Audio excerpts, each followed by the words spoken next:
I'm taking the team total. I'm taking first quarter, first half, full game, taking it all. OU all the way. I lost so much money on OU. Whoa, he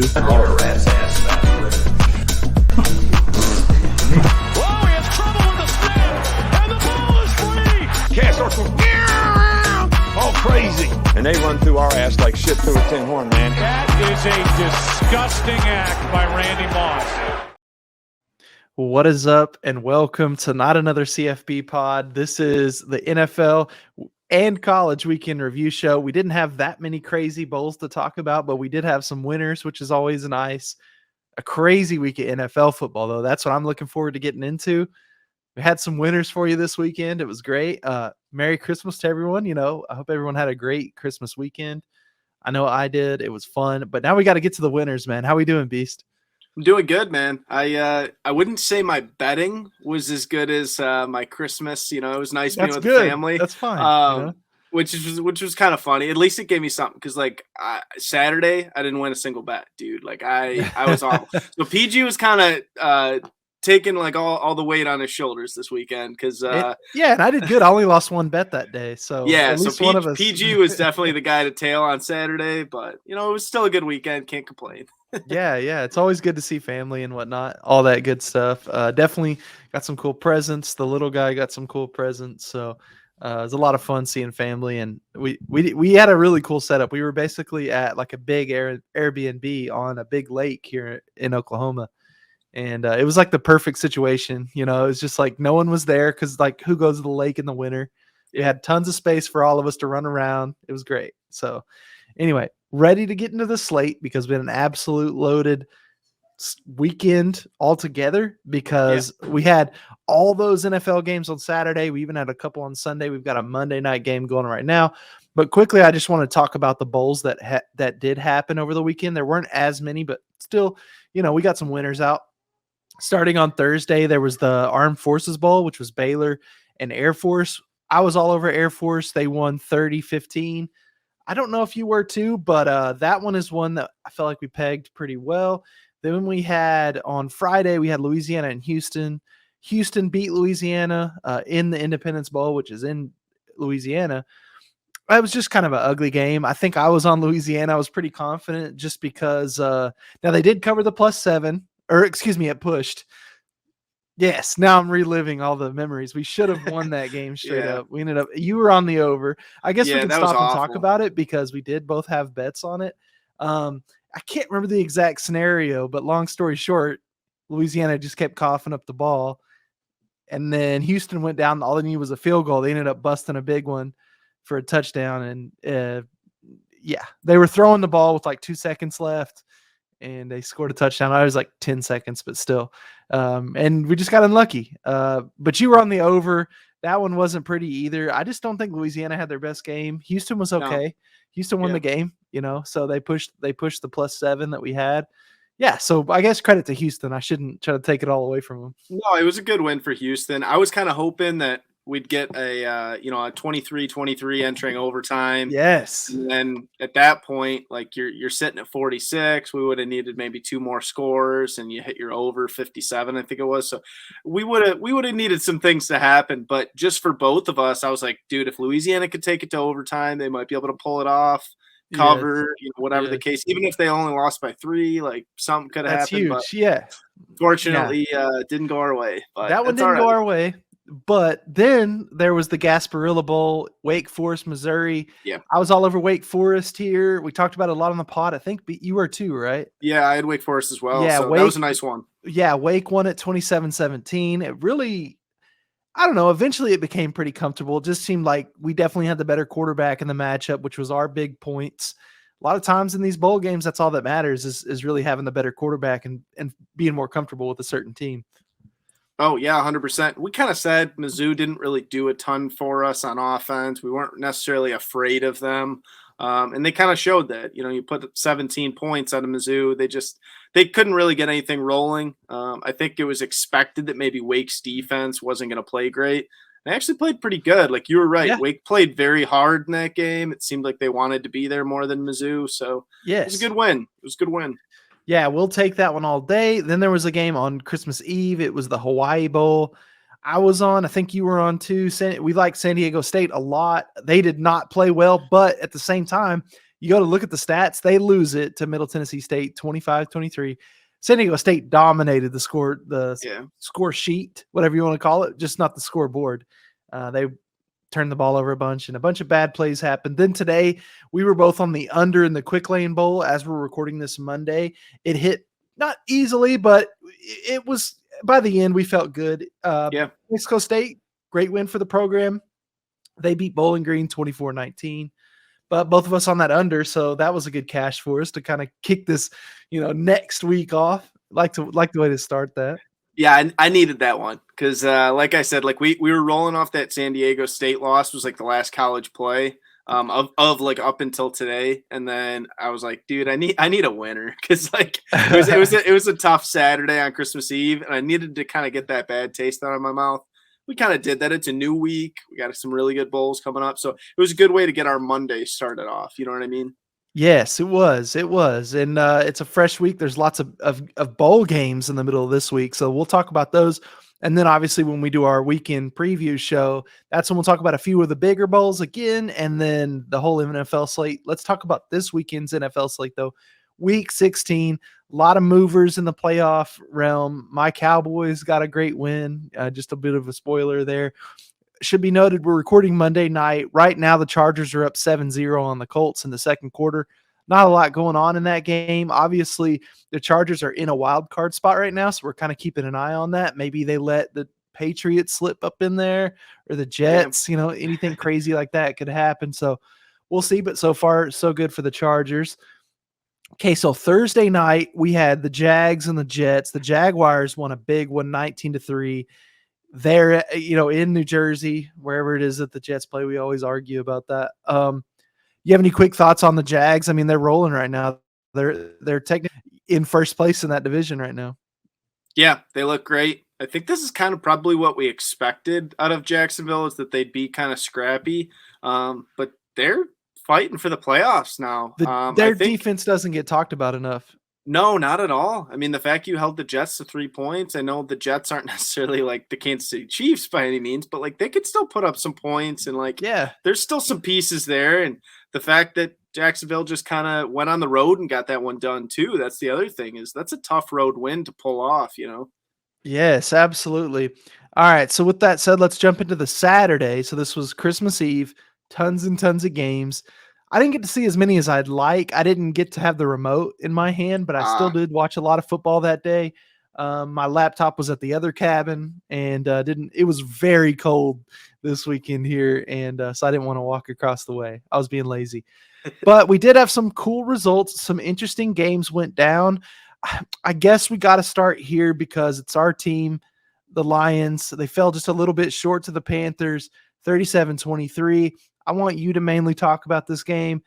The Lions aren't eliminated yet. The road becomes a little trickier. They still need some things to fall their way now. They'll have a huge matchup with the Green Bay Packers here in a couple weeks, but Panthers really ran the ball at will. Kind of looked like that old Lions defense, but I just kind of want to hear your thoughts on it. Yeah, I'm kind of in like two different zones here. Half of me wants to just go complete scorched earth and just destroy the Lions, because how do you come this far and then you just completely fall on your face like this? I mean, that's the kind of stuff that when people talk about the Detroit Lions, like, and just how embarrassing of a franchise they are, like that's the kind of stuff they do is, they'll get your hopes up and they'll really kind of make you believe, and then they pull off, a game like that where they allowed over 300 yards rushing, 570 yards total allowed. Like the defense, you're right. You were just giving up things at will. But then the other half of me wants to kind of just, not necessarily be too hard, because they might still end up making the playoffs if a couple things go their way. I was looking at it, and so if they were to win out, which isn't crazy against the Bears and Packers, and then the Commanders lost one of their last two, and then Seattle lost one of their last two, which is completely doable because I believe the Commanders are going to end up playing the Cowboys.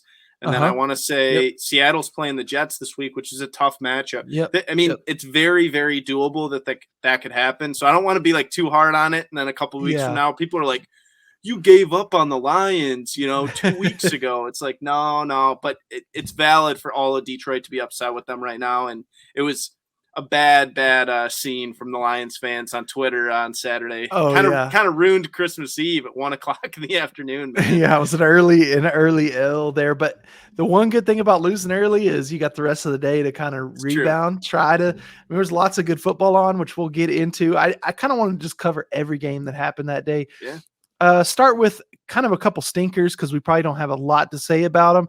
Saints beat the Browns in Cleveland 17-10. Saints very much alive in that NFC South. Yeah. Right now, it's a crazy jumbled mess. We're going to talk kind of playoffs after this. But for now, we'll look at the Seahawks and Chiefs. The Chiefs win at 24-10.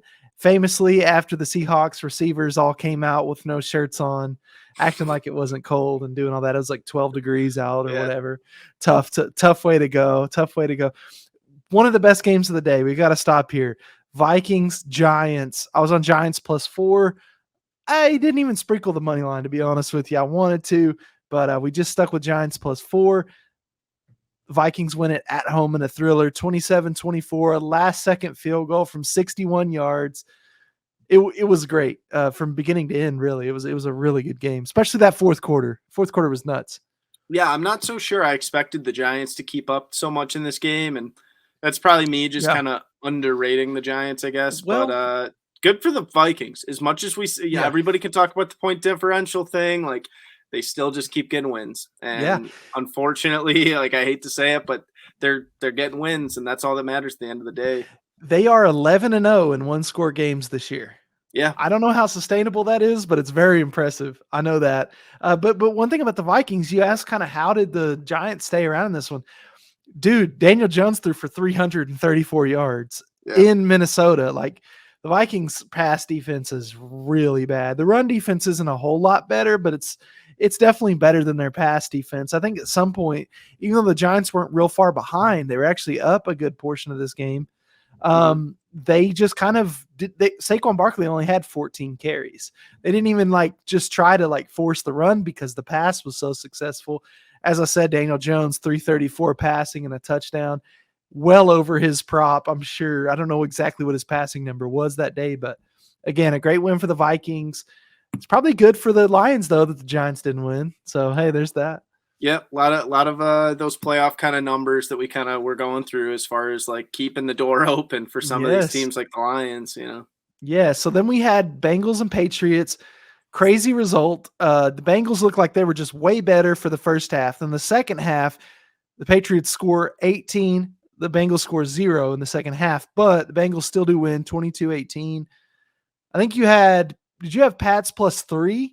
Or 3 no, I had him as my money line dog. I know you had money line. I thought you also had the spread, but no, you know what? I really, really wanted to take that spread. I feel bad for anybody that was on that spread because Nick Folk had 2 missed PATs. Even if you just missed one of them, they would have been in a spot where they could have, kicked a field goal late in that game. Right. And they weren't able to do that because they were down 4. So it was touchdown or bust at the end of that game.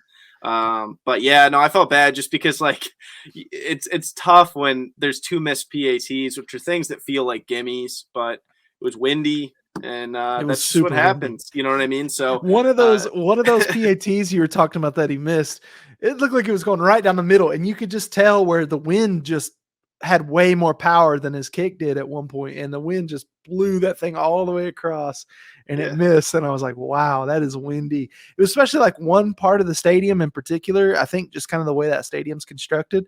And that is one really interesting thing. If you know your home team and they play outside, sometimes it's kind of cool to know okay, there's this wind tunnel when you're going this direction, and when it's windy that happens. But anyway, so it was a very windy game.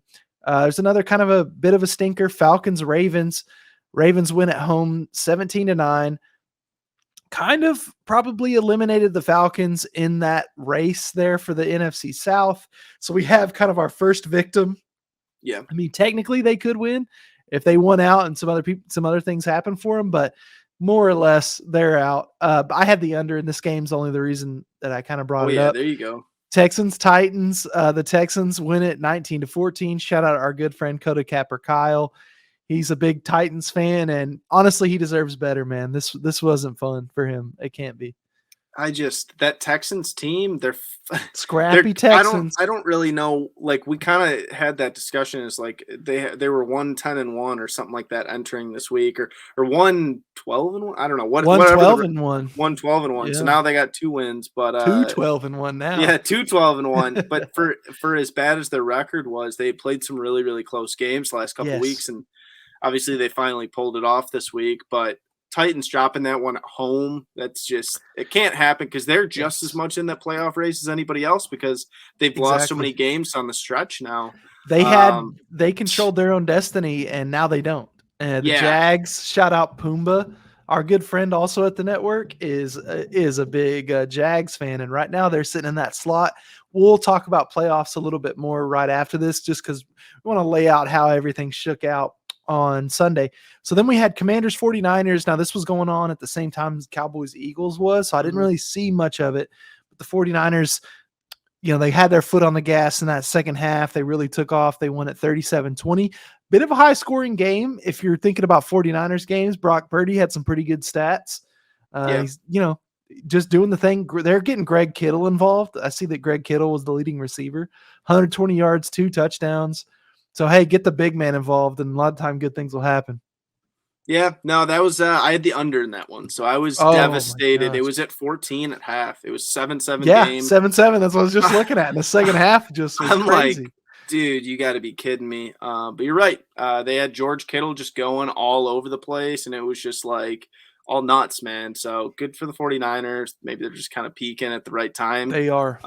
But jeez, that was a tough one to lose, because I was looking at half, and we kind of flipped the channel and stuff, and I was like, that should be a winner. Like, I know it was 37.5, so I know there was still a lot of work to be done, but I'm like, dude, it's at 14. The way it's going. So 7-7 game where like the offenses were barely moving it, but they got it going a little too much. So yeah, that's just how that Saturday went for me, man. I was gonna say that seems like it fit your day quite a bit. Oh yeah, but it is. I had a pretty good result here. I was on the Cowboys and Eagles over. Yep. The final score is Cowboys 40, Eagles 34. A great offensive performance. Defense made some plays when they needed to, especially in that second half, because the Eagles came out firing, man. I was a little nervous at the half. Now, I was driving basically right up until after halftime. That's when we got there, which was kind of perfect, because that's when the Cowboys really turned it on. They outscored the Eagles in the second half 23-14. So that's really was, the big difference in that game. But again, the Eagles were up at the half. Gardner Minshew was doing some things. He had 355 yards passing. So I'm at least happy that my analysis of the game, which was both quarterbacks are going to be good enough, and these defenses, while solid, they're not going to stop these offenses. And that's kind of how it went. But a great win for my Cowboys. I guess they can technically still win the division, I'm understanding. If the Eagles lose out and the Cowboys win out, they would win the division. But I don't. You never know. You never know. Yeah, it was a really good win for the Cowboys. We kind of said that Gardner Minshew could have a big game too, just because even though he's a backup, like, he's as good as it gets for a backup. Yep. And he was making some throws, man. Like, at one point, he had one where he was kind of running. He kind of threw it across his body, and I'm like, that's the kind of stuff that you don't see out of a backup quarterback, right. So he was really kind of slinging around, and I think he plays well in that kind of a game where the pressure's off in a certain sense. You know what I mean? Just playing free. That's sort of how he was. That's his thing, yeah. Yeah, that's kind of how he was when he was really good at Washington State, if you remember back in the day. Oh, yeah. I think he ends up being a starter for somebody next season. Maybe it's somebody who's has a high draft pick but doesn't take a quarterback first round. Maybe they make some kind of deal for him, but he's definitely, like you said, too good to be a backup, it feels like. Then we had our Saturday night game. It was Raiders and Steelers. It was pretty gross. We had it on, but we were doing the family tradition where Saturday night, or Christmas Eve night, we do like a big Dirty Santa game where everybody's in and it's just kind of chaos. And so that was just kind of on the background, and I wasn't even really paying attention. And then saw that the Steelers scored 10 points in the fourth, ended up winning that thing 13-10. Don't have much to say on it. It was a bit of a stinker. So we don't have to talk about that one too much, because we had Packers-Dolphins first thing. Christmas was the noon game. Early, I was on the over 40. I think I got it at 48.5, so I needed 49. Ends up being 26-20. The Packers win. Tua had 3 interceptions. They didn't score a point in the second half. Want to give some credit to the Packers defense for sure. They did some things, but the Dolphins really went away from the run game there, and it cost him because Tua did not have a great game. He had to be my fantasy quarterback this week because normally I have Jalen Hurts. He was out. So I was like, okay, sweet. Tua started off pretty dang good in that first half. I was like, oh, this is easy. I'm still going to win my matchup, but Tua scared me a little bit. He had 3 picks. Packers, they've got a great shot at the playoffs right now. Just kind of going to possibly come down to that game at Lambeau week 18 against or week 19, I guess, against the Lions. So you got any thoughts on the Packers Dolphins? Yeah, so I had Packers +4 in that game, and that nice. was one of the better NFL Good plays pick. I obviously had of the weekend, just because we had said Miami had lost 3 straight entering that game. And I had the opinion, I'm like, you know what? Rodgers knows that the playoff push is on. Dolphins aren't playing their best ball. Like, this is where the Packers could just pull it off. And they did. So we'll see what happens with the Packers. They got a big matchup against the Vikings this upcoming weekend. So I'm going to be rooting for the Vikings for sure. Because if that game does mean something in week 18, Aaron Rodgers is not going to take it lightly on the Lions. They could be eliminated and he might still play. Like, if they lose to the Vikings this week and just get essentially eliminated, there's a real shot I could see Aaron Rodgers saying, yeah, fuck it, I'm going to play anyways, because he hates the Lions, dude. Like, he would do that. He would totally play that game. If that's his last one. Yeah, and he would say, well, you know what? Like, it might be my last game. He'd have some reason. Like, it might be my last game in Green Bay, like, whatever the case. And he would want to light it up against the Lions. So I could just see the writing on the wall of Lions, like, just need to get this win, like, and they don't pull it off. Is Packers Vikings in Minnesota? I would have to check on that, but I think it is. I bet it is. Yeah, I bet it is, just because I know the Packers are home against the Lions the next week. So it's probably not back-to-back home games, but it could be. Let's go down the slate a little ways. Broncos, Rams. This was a crazy result. The Rams win 51-14. I think the Rams had 2 defensive touchdowns. Baker Mayfield was really solid. He was 24-28, 230 passing yards, 2 touchdowns. Being in Sean McVay's system has done a lot for him and his stock, which makes me happy as kind of an OU homer. I was watching this game with a bunch of OU homers, my uncles and my grandpa. And so that was a good time, kind of in that midday slot. Do you have any thoughts on that game? I thought the Rams really ran the ball well, and that's what opened things up for Baker, because a lot of his throws were little kind of check downs and not, going way down the field. But that was a ridiculous performance from the Rams. Nobody could have convinced me that 51 points was possible. For that team, they were underdogs too. Like, they were +3 underdogs, I think. Or something. They were underdogs. Shout out to anybody, including myself, that had the Broncos defense in fantasy football. Yes. They were ranked the number 1 fantasy football defense of the week, and then that's what happened. Baker just went off for a career game potentially. But what's weird about that game from the Rams was they only had 388 total yards. 388.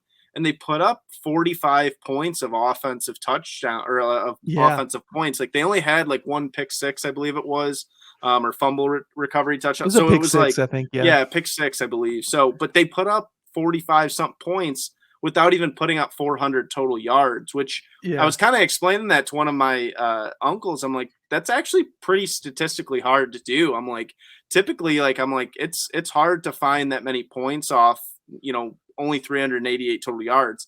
And they looked good. They were just Baker. I want to say he was 24 of 28, something like that. Very efficient. 24 of 28.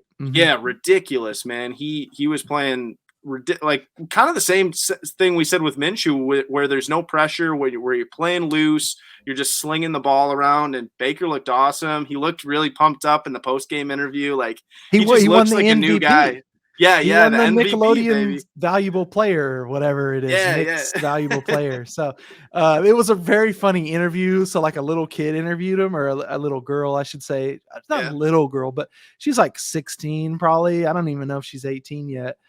And it was just, the dynamic was really funny, because she was like, how much does this award mean to you and all the awards you've gotten? I'm like, this is the former Heisman winner. You're handing him a blimp with slime on it. And, it's like, Yeah. I mean, he handled it really well, though. It was a good little interview. But anyway, great result there for the Rams. The family vibes were high, as I said. Big OU homers in the house there. Then we had the Sunday night game. So Christmas night, Buccaneers, Cardinals. The family was still together. We were playing some card games and charades with that in the background.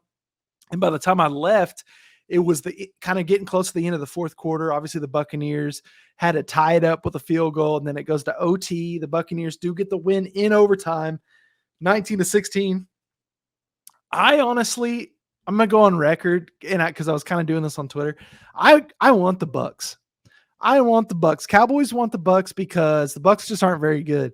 At least like we saw what the Panthers did to the Lions. That's a very real thing. If they can just run the ball down your freaking throat. I think the Cowboys, that'd be hard to do against the Cowboys, but with all the injuries they have, you never know. I want the Bucs because they can't do that. They kind of just got by in this one. This was the third string quarterback for the Cardinals, Trace McSorley. Trace McSorley, throw it on a dime, if you know the Trace McSorley song. I think he made that when he was in high school, or somebody made it for him or something. Anyway, look it up. It's great. And but yeah, the Buccaneers do win, so they're in a great position there in their division. You have any thoughts on that final game on Sunday night? I have to be honest, guys. I was in the group chat saying this game sucks. This is an awful Sunday night football game because it was 6-6 entering the fourth quarter. Let me clarify because I know where you're going with this. As soon as you said that, I said this is the best game ever. That was intentional, and it was just a troll because it was the best worst game. Like at least it was close, but it was not pretty. So yeah, go on with what you're saying. But it was not. I was just kind of so laughing with it. It was 6-6 entering the fourth quarter, and even for a potential in the fourth quarter, like it still took them some time to kind of put up, some points. But they both put up 10 points real quick at the end of that game. And we got a really good fourth quarter, and obviously like overtime was really fun too. So it was kind of funny. Like I sent that text in the group chat, and then like everything after that like turned up real quick. Yeah, which was it was perfect. Like it was still a close game. We were just kind of laughing. Like one of my buddies was texting me and he was saying, he's like, yeah, man, like I've been doing betting no punt every single time. That's so amazing. It was, or not no punt, but betting on a punt every single time. As the result of the drive. And it was cashing. Yeah, and it was cashing and cashing because they just kept punting the ball back and forth or throwing interceptions or whatever the case. So, right. But it was ugly for a while, and then it got really good. It was a defensive battle, I guess, if anything else. So. Definitely. And sometimes, I guess what I do want to say with that, because I obviously memed in the group chat and I sent back like, oh, this game's actually good. Yeah. But sometimes I really do think when it's a good defensive game, a lot of people just say, no, it's not good defense, it's bad offense. And a lot of times it is just bad offense. But anyway, that's just kind of a thing. Like, try to really pay attention. Is it a bunch of dropped balls or are the defense just making good plays? Right. That's just for anyone out there. I don't know. My 2 cents. Cause I just think people do anytime it's like a defensive game, people hate it. Yeah. Yeah. But you got to kind of learn to appreciate baseball. Yeah. It's like baseball you gotta learn where you to get like a 2-1 game. Everybody's like, baseball's a perfect example of that. Yeah. Yes. Because you gotta, the pitchers are a big deal in baseball. The defenses are a big deal in football. Yeah. You got to learn to love it and find cool things about it. Anyway, it was a heck of an NFL slate. As we said, the Monday Night Football game's still going on, but I'm just going to kind of look at the standings where we're at right now. So we're looking at the AFC to start. Bills, Chiefs, they have the same record, but the Bills have the tiebreaker based on a head-to-head result.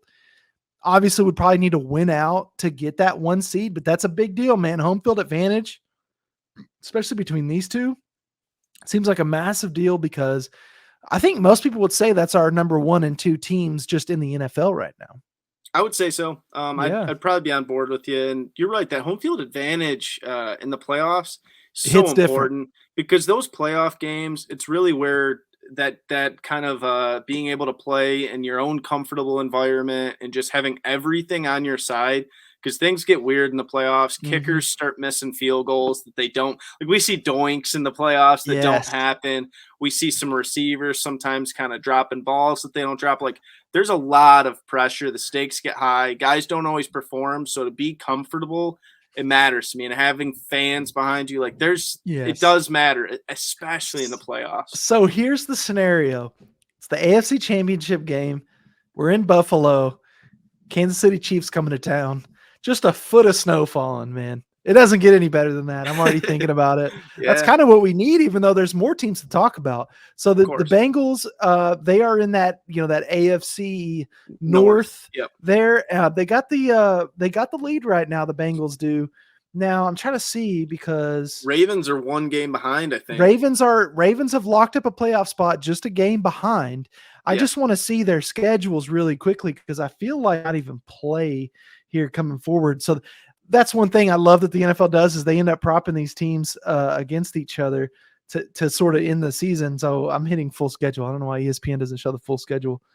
Yeah. So the Bengals are at the Bills this week. That's a huge game. It is the Monday Night Football game coming up this next weekend. That'll be awesome. Oh, that's going to be good. I'm already looking forward to that. But then the last week of the season, they're at home. So the Bengals are at home against Buffalo. I said that wrong. They're at home against Buffalo and at home against the Ravens. Really two tough games. But if they just win one of those, you would think that they're going to win that division. So we'll see. Got 2 home games to do it.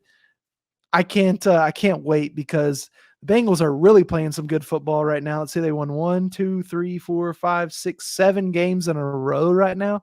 So they're playing some really good football. And the Ravens are having to deal with some injuries to Lamar Jackson, or maybe things are going differently for them. They've kind of been on a slide. They won this weekend, but it hasn't been that comfortable for them. We got to talk about the AFC South as well. Jacksonville Jaguars have the lead 7-8 right now. Over the Titans, who are also 7-8. So they are technically in play kind of for that third wild card spot, but more than likely they'll have to try to win that division to get in. I want to pull up Jacksonville's schedule really quickly just to see, because I wonder if they also have a head-to-head here late in the year. Okay, so they have this is a much different schedule than what the Bengals have. They've got Houston. They're at Houston, which they're playing better ball. They're playing better ball, and then they've got Tennessee at home in Jacksonville, and that will more than likely decide it right there. So that's going to be fun. Already we're looking at that last weekend of the NFL season as being a good one. So, okay, wild card in the AFC. Baltimore Ravens right now locked up a spot. They're 10-5. The Chargers are 8-6, but they're playing right now with the lead against what I would say not a great Colts team. So you could kind of pencil them in for a win there, which puts them in a good spot. They're not going to win that division. Kansas City's already ran away with that division, but they can lock up a good wild card seeding. And then at the end of the wild card is where it gets interesting. The Miami Dolphins are sitting in there right now at 8-7, a game ahead of New England, New York, Tennessee, and Pittsburgh. But their quarterback Tua is in concussion protocol as of right now, Monday. What's the date? December 26th. So we'll see if because remember, he's had 2 concussions already this year. So when you're in concussion protocol, exactly. So we'll just have to keep an eye on that. Could be very interesting. Andy sucked. Sorry. He wasn't even good. Right. On Sunday. He did not play good football on Sunday. So exactly. Dolphins don't have anything locked up, if you ask me. No, that's especially like Jets are fighting for it. Patriots are fighting for it. Couple teams out there. Yes, that spot right there, that last wild card seed in the AFC will be really fun to watch. Let's look at the NFC, just playoff standings in general. Then we'll look at the wild card. So the Eagles took a loss this weekend without their starting quarterback in, but they do have a game lead over the Vikings on that 1 seed, which would be very crucial because as much as I hate it, Philadelphia has a great home field. Would be another electric venue for an AFC or NFC championship game. Mm-hmm. But as I said, the Cowboys can still win that division if like the Eagles were to lose out and the Cowboys were to win out. Now the Cowboys play the Titans on Thursday. I know. I'm not sure what the very last game of the season is. The Eagles have 2 home games to end the year. They got Saints at home, Giants at home. They really probably just need to win one of those, and they've got that 1 seed locked up. You're looking at the Vikings there. They've won that division. They're 12-3. The 49ers have won their division. They're 11-4, but it gets interesting when we start talking about the NFC South. Much like the AFC South, A lot of people, not great teams. So right now the Buccaneers have the spot at 7-8, but they've got a game on Carolina and New Orleans. I want to pull up these schedules because I know that those teams may all three play each other, but I know there's a lot of NFC South action happening.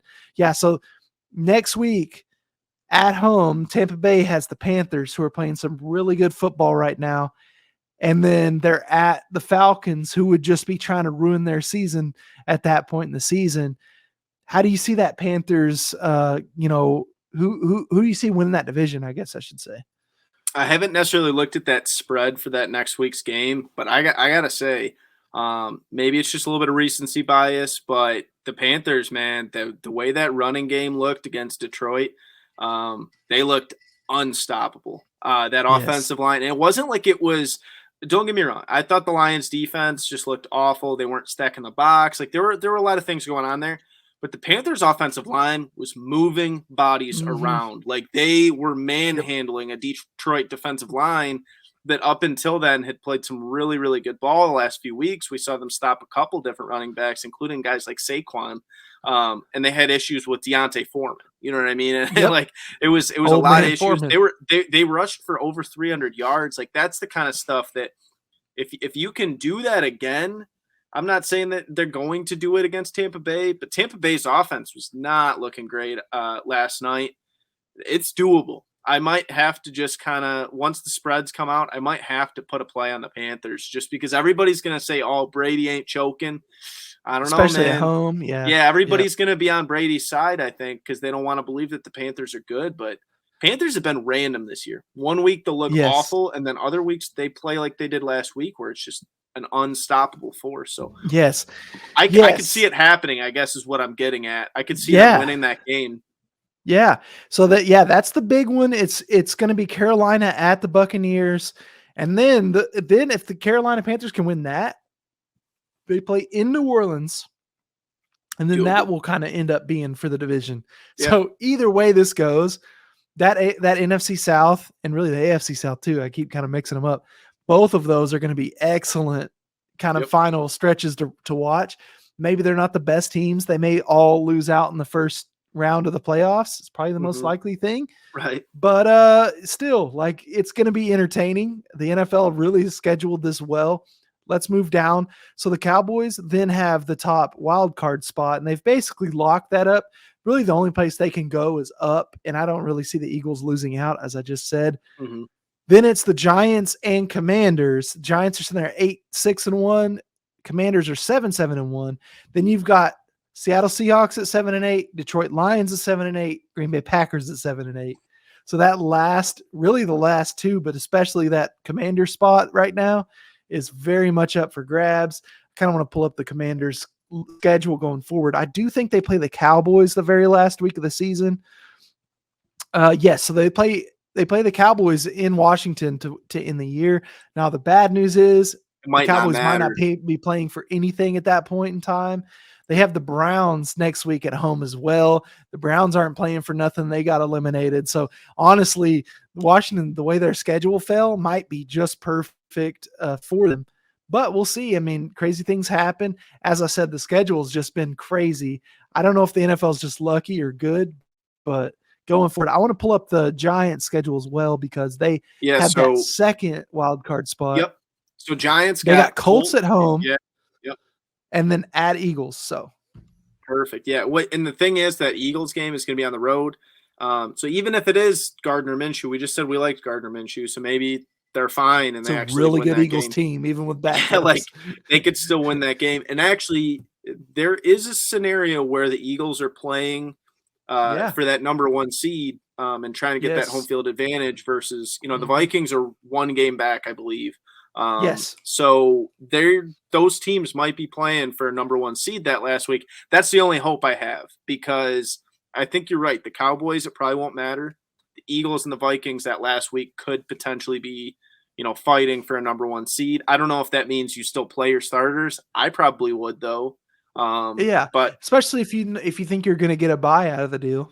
Yeah. So we'll kind of see how that works out. But I think that it's valid to think that Washington could lose one of those two. Giants could lose one of those two. It's just kind of hard. Seahawks, that's really going to line up hard because I think the Seahawks have the 49ers coming up, maybe. I'm going to pull up their schedule now, but I am seeing that they have the tiebreaker over the Lions Detroit, and the Packers for different reasons. But so the last two games for the Seahawks is pretty interesting. They've got the Jets at home and the Rams at home. Okay, so that's what it was, yeah. I mean, that Jets game, is very interesting. And then that Rams game will just be, do they want to kind of play upset or not? You know, that race is going to be fun to watch. It could be interesting. Just if Baker does what Baker did last week, yeah. I wouldn't count the Rams out, but Jets are fighting just as hard for that playoff spot. So in a certain sense, that game itself just next week between Seahawks and Jets is 2 7-8 teams that are fighting for different spots on opposite wild cards. So that's going to be one of the better games of the weekend. I'll say it. Yeah. It's going to be great. These last 2 weeks are going to be insane. Stick with us on the pod. We'll have it all right here. Okay, so we got to look at the bowls. We've got a bunch of midweek bowls coming up. We got 1, 2, 3, 4 on Tuesday, 1, 2, 3, 4 on Wednesday, and 1, 2, 3 on Thursday. We'll be recording Thursday night. So that Alamo Bowl will be happening on Thursday night. These are some good bowls, though, coming up. We got to get into it. The first couple I'm going to talk about, maybe they're not that good, but I have plays on the first two on Tuesday. So we have the Camellia Bowl, Georgia Southern at Buffalo. It's 11 a.m. on Tuesday. They're hitting us with those early games. They're staggering them all out. ESPN, they've got us hooked up all the way. Beast, I'm on the over 66.5 in Georgia Southern Buffalo. First of all, it's a MAC team. It's a midday game, kind of an unserious time. I don't think the defenses are going to just be dug in. Both these teams have set up really well for the over all year long. And so it's a high number, but I love it. PG talking me into taking a 12 o'clock Eastern time. I'm going back to work tomorrow, first day back after the holiday break. It's going to be slow at work. I know it. Everybody's going to have a little bit of a Christmas kind of layover from the weekend before. I'm going to need some action. So I might have to tail him, just kind of throw a half unit on it or something, to get me something. Because I'm sure if it's slow at work, I'm going to be just checking my phone left Peeking and right. Yeah. Maybe we can win some money during the day. I'm sure a couple people out there will be looking for a winner, man. Absolutely. And I've got another one. So then there's the First Responder Bowl at 2:15. This is Memphis and Utah State. I'm on this over too. It's over 60, or actually it's dropped to 58, which may or may not be good. We're just going to find out. That could mean somebody opted out. But we're going to pretend we don't care, and we're going to do it. When I looked at this last, there weren't many opt-outs for either one of these teams. Yeah. Same kind of thing. I like both quarterbacks here, both offenses. They both love hitting the over for us. And this game's in Dallas, so the weather's kind of mild right now here. It's starting to warm back up. The sun's come back out for us down here in the South. It's gotten nice. I don't know if you have any thoughts on the First Responder Bowl. Yeah, I want to believe that Memphis could really show up and play hard in this game, but I don't know, man. Like they're 6-6 this year, and in that 6-6, they've looked great in certain matchups and then really bad in certain other matchups. So I'm staying away from that game. Once again, could be kind of a fun little midday, kind of thing to watch, while you're kind of just at work or doing whatever. But I'll lock in. Maybe I'll throw a little small unit on your play here, but right. I don't have any on it, but it'll be a fun game, I think. Yeah, we do need to see why that number has dropped 2 in like an hour. That's probably could be a bit of a red flag. We shall see. Hopefully nobody's out, but you never know. So then we've got the Birmingham Bowl, and this one's always a stinker. This year it's Coastal Carolina and East Carolina. I don't know if that's any kind of budding rivalry. They're in different conferences right now. But it is East Carolina's 7.5 point favorites, or 7, I guess. Now, the big news is Grayson McCall is playing for Coastal, so that's really swung this spread a long ways. I don't personally have any plays on this.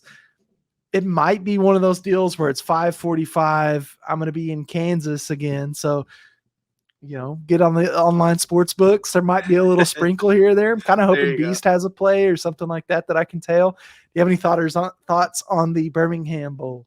I don't have an official play at this moment, but shout out our guy DJ because it's the Grayson McCall, redemption tour, revival tour. He said he's going to be transferring, but he said he's still playing in the game, Yes. I believe. Yes, that's exactly right. Yeah, which is a crazy kind You of never thing see that. because people don't do that. You But never Grayson see that. McCall has just put in so much at this school that Yes. he wants to kind of it's one last ride kind of thing. You know what I mean? Yeah. And that's yeah. the kind of shit that, like, if you're looking at Coastal Carolina and you want to take +7, I mean, just that's some Braveheart type stuff. One last ride, you know what I mean? Like, Yeah, let's go, man. So And they've kind of been like, they have a great record this year. They've been blown out a couple times here late, especially when Grayson McCall was out.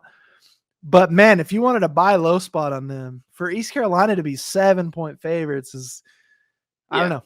We'll see. I like Ehlers and stuff over at East Carolina too. Yeah, but Coastal's getting a little bit disrespected with that They're number. a good team, man.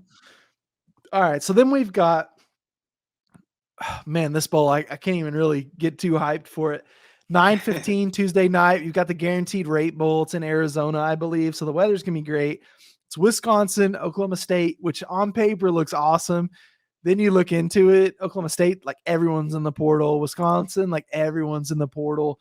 I don't really know. I don't think Beast has a play on this. So just as a tip, I know Mike Gundy is really good on the spread in the postseason. So he loves to scheme things up for these bowl games. He uses them for momentum going into the offseason. But I don't really have any thoughts on the game. I don't know what to think because everybody's in the portal. Yeah, I don't have an official play. I talked about it a little bit on the CFB Central show this past week where I said, if I had to go anything on this game, I think I would take the under. And I know that sounds ridiculous because the under is at 45 or 46 right now. Yeah, 45.5 right now. I think this is one of those games where there is so much going on in the transfer portal and with guys just, not playing in this game. Coaches not coaching too. Yeah, you're going to have two defenses that I think are actually pretty decent. Neither offense blows my socks off by any means. And then we're going to be missing some pieces.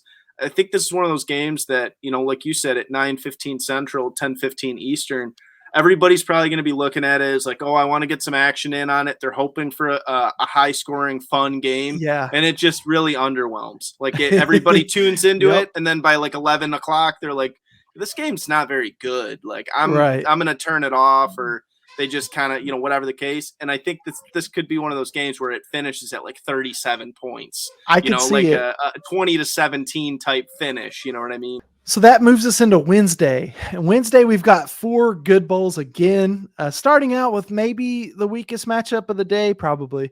It's UCF and Duke, which really isn't that bad. If that's our weakest matchup, it's a pretty good game. Duke's 3.5-point favorites, over-under of 62. Man, I don't have a play on this. I know a lot of people are on Duke, though, but it's kind of one of those things that it's like a popular public play. Like, why is Duke under or favorites? They should, that's what Vegas, they're trying to trap us with UCF. I think UCF's a pretty good team. I looked earlier. I didn't see a ton of transfers for either team. Well, UCF has more than Duke does for sure. But I don't know. It's a 1:00 game. Do you have any thoughts on the Military Bowl? Yeah, no, I have Duke in this one, and you're right. I know it's a little bit popular, but I think it is a little bit of a trap on UCF. I think they want you to kind of look at UCF and how that they were just playing in the AAC championship a couple weeks back, but they didn't play well in that game, and they haven't played well in each of their last 3 games. They've lost 2 out of their last 3, and even in that win, I want to say they were like 20-point favorites and barely covered in their win.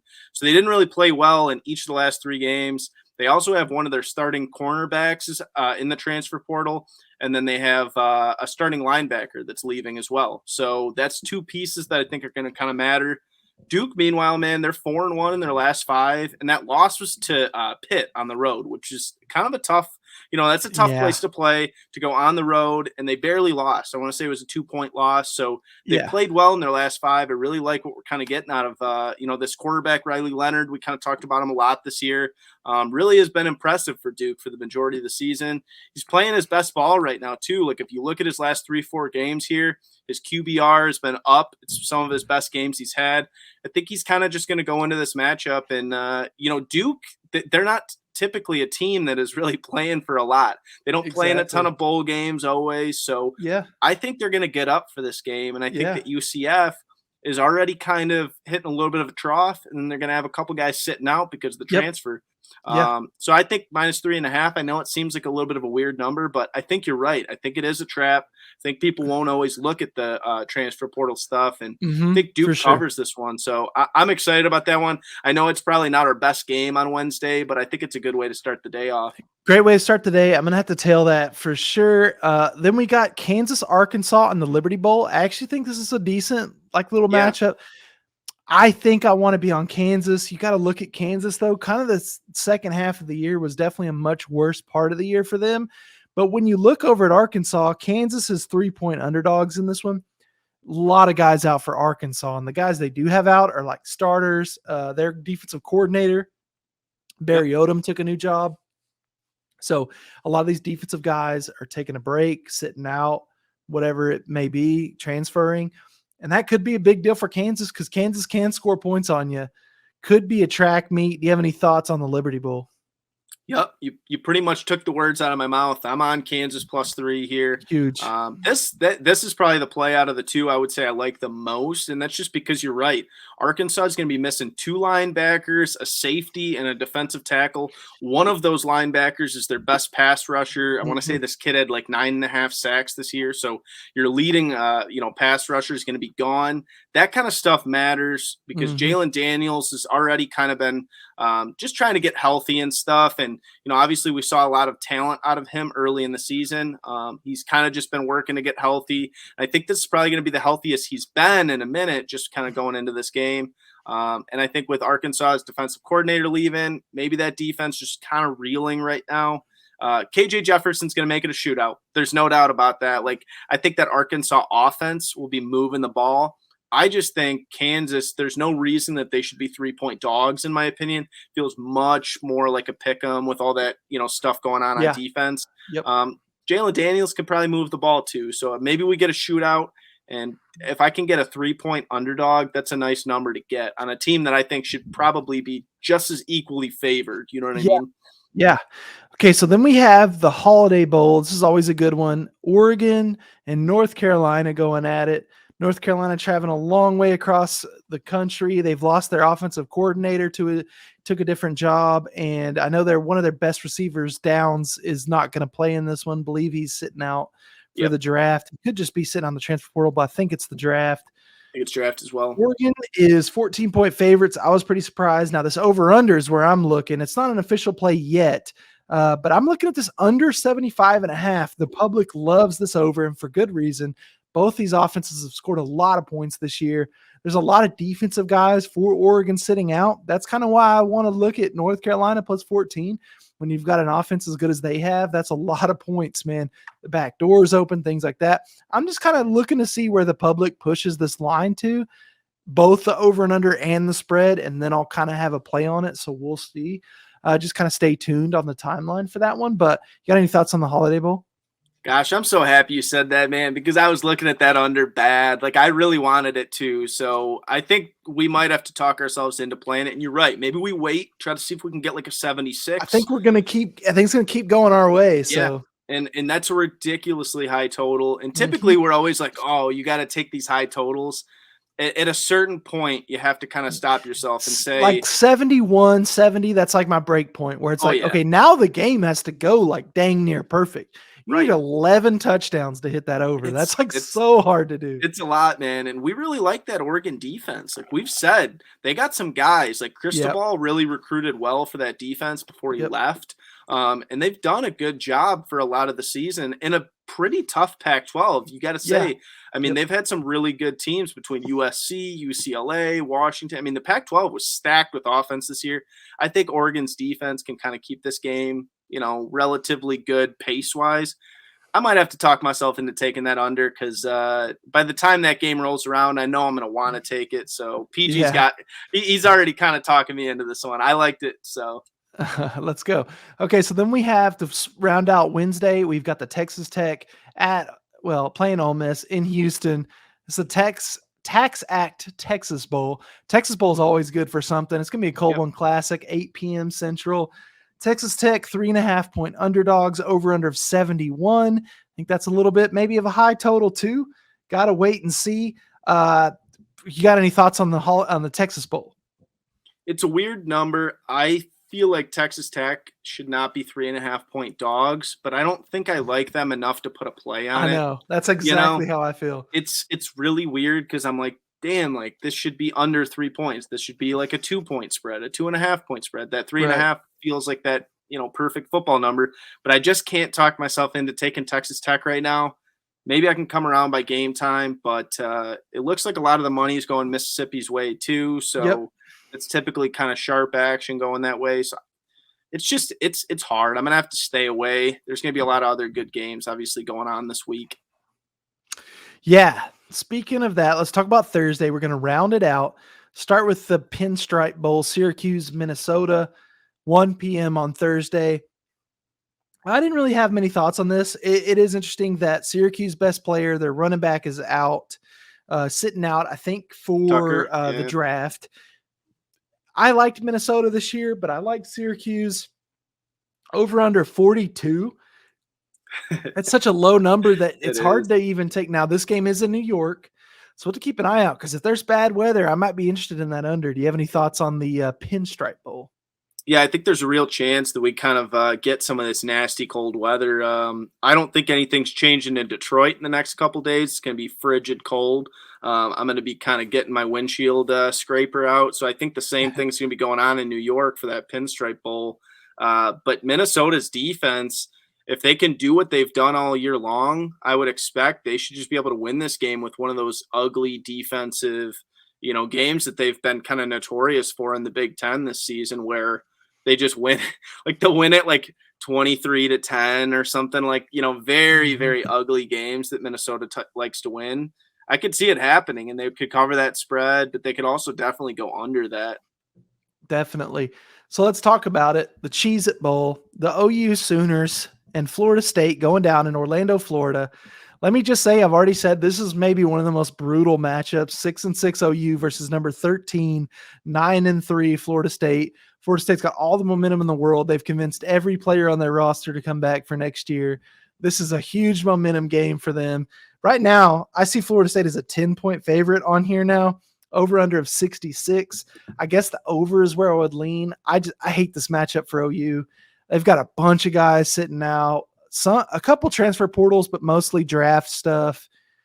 It's at 4:30. Again, it's in Florida. It's Florida State. It's going to be a Florida State home game.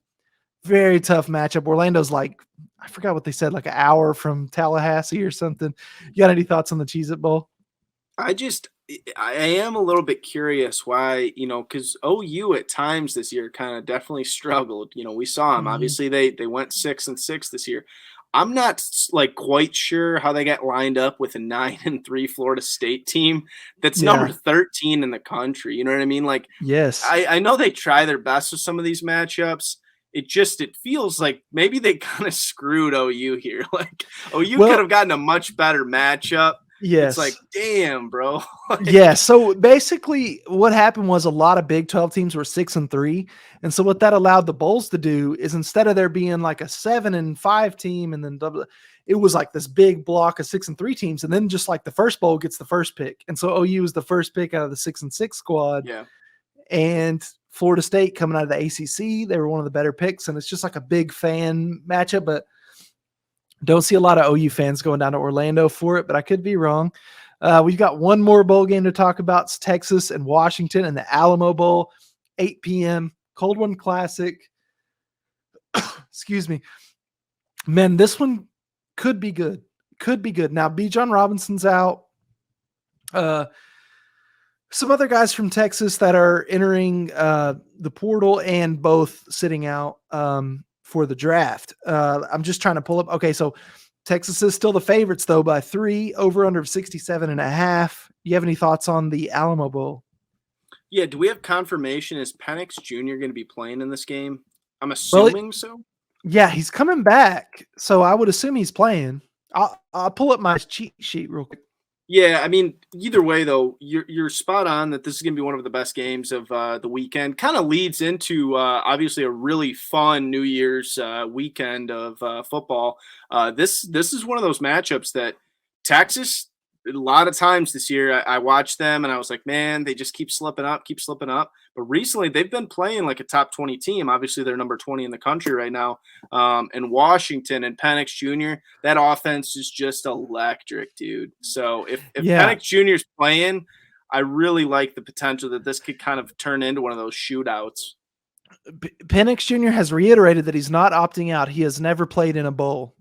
So, and then Texas opt-outs, Bijan Robinson, Roshan Johnson, which is the backup quarterback, and their best defensive player, Overshown, all out. Hudson Card's in the transfer portal. One of their starting tackles is in the transfer portal. So they've got an edge that's in the portal, but like most of the other guys aren't. High-scoring game. Really it could definitely be. Could definitely be. Some defensive key players are out, so we'll just keep an eye on it. But yeah, man, I'm kind of talking myself into Washington. I can see a big Penix Jr., kind of a, this is me in a bowl game. This is what it's like. It's electric. So we'll see. Yeah, but some good bowls. And then our next show is going to be some great bowls and some really electric NFL matchups as well. I guess that kind of wraps it up for the show, right? Yeah, definitely. Everybody looking forward to that Thursday show. Obviously, me and PG are pumped because that's really where we'll kind of be going over, the CFP matchups and all those NFL playoff matchups. But really giving you some big plays because there's some really big games going on with those New Year's Six, obviously. Mm-hmm. So I'm excited for it. This was a good show, and I'm excited for the next show we got coming up, man. Yes, Thursday we'll be recording. It'll come out. May come out Thursday night, but we'll really tweet it out Friday morning. That's when you guys will get to see it. And it's gonna be an electric show because we got a lot to talk about. We're gonna have a bunch of plays as well. Let's keep an eye on that. We'll see you guys Friday morning. Peace. Peace out.